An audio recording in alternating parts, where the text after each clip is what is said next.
Madison Washington. He was born a slave in Virginia. It gives me great pleasure to talk about this revolutionary. Madison Washington, he was born in Virginia, a slave. He had all the characteristics and skills that you would want in a revolutionary: leadership, discipline, survival skills, and a natural rebellion spirit that was embedded in him.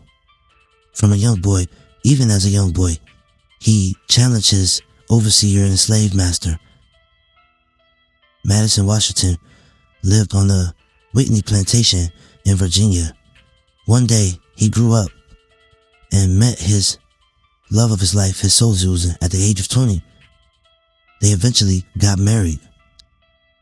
And Madison Washington, being the visionary that he was, he planned that he would get them to escape, help his wife escape that plantation, and they'll go to a place where slavery was abolished and live happy ever after. Somehow, the slave master and the overseer of that plantation caught wind to Madison Washington's plan. And because of that, Madison Washington had to go without his Susan and escape. He didn't escape too far. He just went to the woods around the plantation so he can keep an eye on his Susan.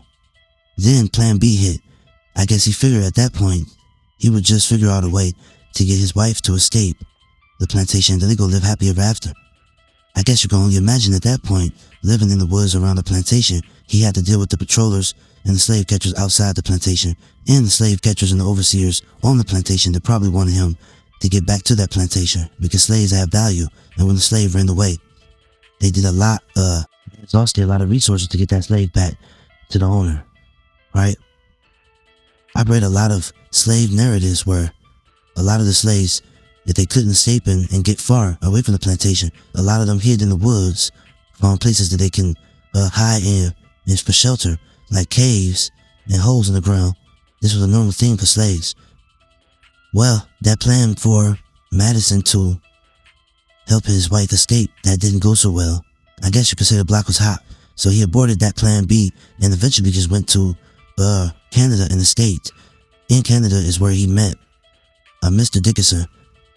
In Canada, slavery had been abolished since 1833. This year was 1841. Madison, his plan C, I guess you could say, was to earn enough money from Mr. Dickinson to where he can go buy his wife's freedom. Well, I guess he did the calculation, and the calculation came up to about 5 years. It would have took him 5 years to get his Susan off that plantation, to buy her freedom from that slave owner. Mr. Dickinson tried to persuade Madison Washington that might not be the best thing. That might not be a safe idea to go back to Virginia to free your wife. It has to be another reason or another method for you to get your wife. I don't think Madison was trying to hear that. He wasn't going to wait 5 years to come up with the money to get her out of slavery, and he wasn't going to live any more time on this planet without her. So what did he do? Probably being stubborn, he went right back to Virginia. And in Virginia, he would go right back to the woods around that plantation, stake out to try to keep an eye on his sweet Susan, alright? In the midst of doing this, a couple of times he's seen the black people on that plantation corn shucking. And if you don't know corn shucking, I've read a lot of slave narratives and I've read a lot of books about slavery. Corn shucking was something they did where they peeled the corn, they cooked food to eat with the corn, and the slave master supplied them with whiskey, right? I guess in slave master's mind, it was to keep the morale up so they wouldn't be extremely depressed. And, we didn't have a lot of things that entertained us or interested us that was fun during slavery, but corn shucking was one thing that the slaves looked forward to. In the corn shucking, you can eat some good food, drink some good whiskey, sing and dance, right? To try to keep their spirits up. In the midst of this corn shucking, Madison Washington found that time where he can blend in with the slaves and try to ask a certain amount of questions to figure out where his Susan was. I can only imagine that the questions was probably, how is she doing? How is she feeling? What is her chores? What part of the plantation she's on? I'm just surmising this from my own personal perspective.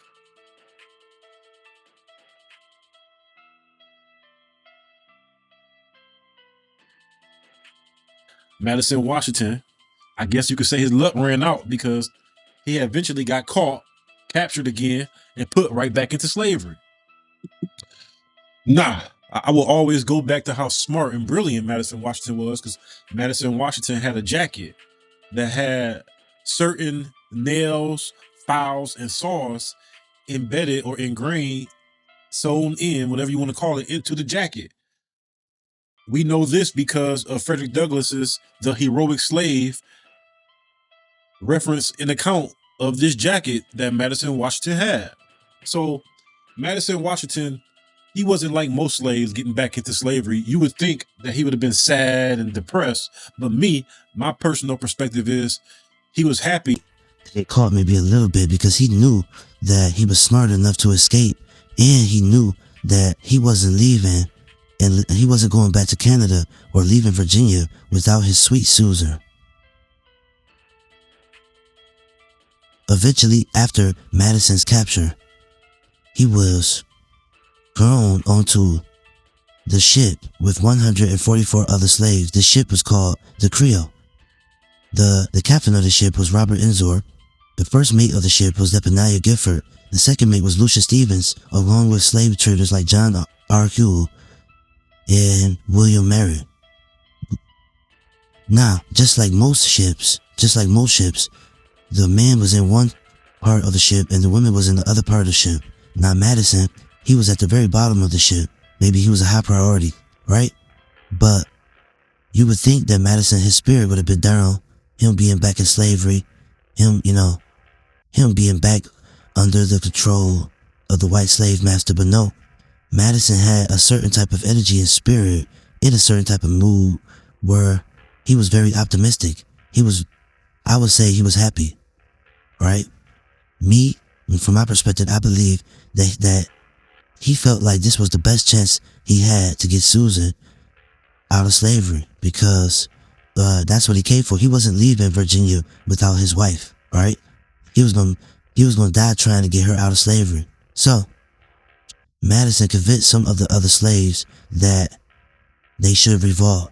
Remember, I told you in the beginning of this story, Madison was always disciplined, displayed leadership skills, and always rebelled against white authority. So Madison gathered other black men that he felt were probably alpha males or was able to carry on his plan. He had a lot of plans.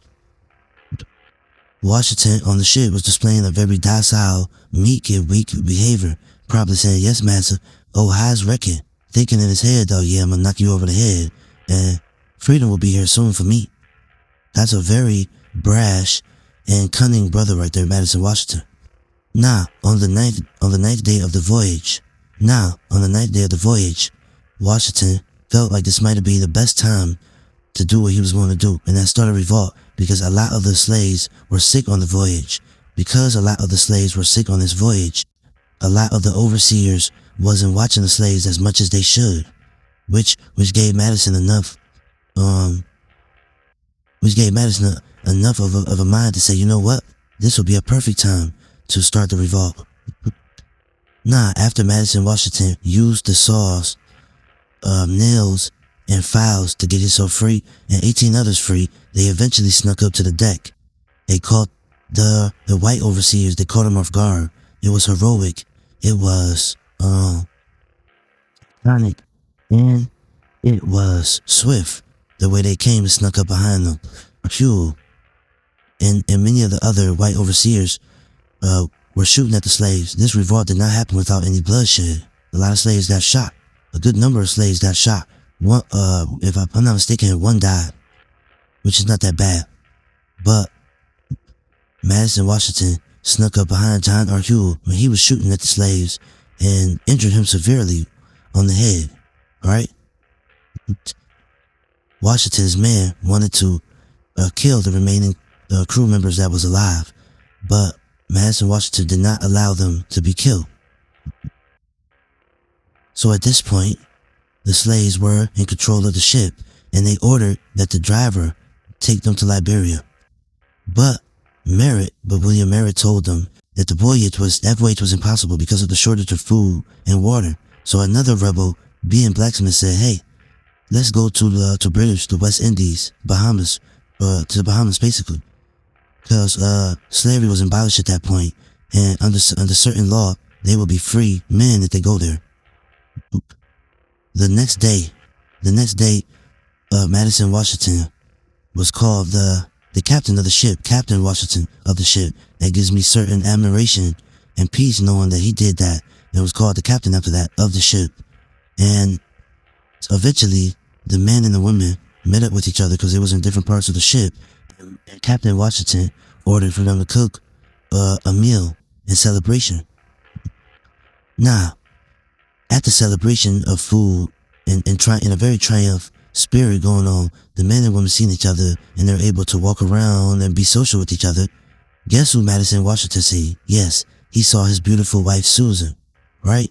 And they had a very tearful reunion, right? So this story was based off of black love. I love the black love aspect of this.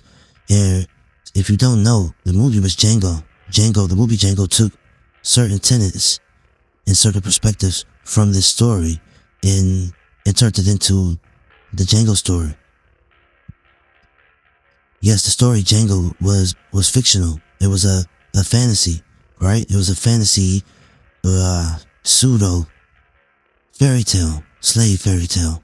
But this story of Madison Washington fighting for black love and not settling in Canada, for getting his wife and moving on, and not leaving Virginia without his wife. That's a real true story.